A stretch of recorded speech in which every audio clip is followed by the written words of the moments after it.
የራሴን ፀጉር ቁጥሩን ያውቀዋል። የእጁ ሥራ ነኝ መች ይረሳኛል። የልቤ መሻት ዛሬ ባይሞላም እግዚአብሔር አለ አልጨነቅም።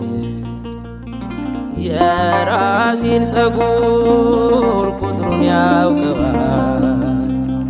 የእጁ ሥራ ነኝ መች ይረሳኛል። የልቤ መሻት ዛሬ ባይሞላም እግዚአብሔር አለ አልጨነቅም።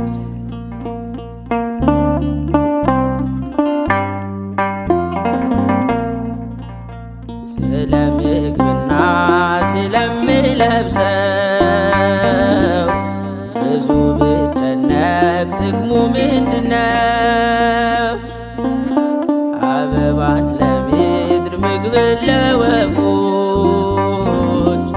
የሚሰጥ አባት አለኝ ሳይሰለች። የራሴን ፀጉር ቁጥሩን ያውቀዋል። የእጁ ሥራ ነኝ መች ይረሳኛል። የልቤ መሻት ዛሬ ባይሞላ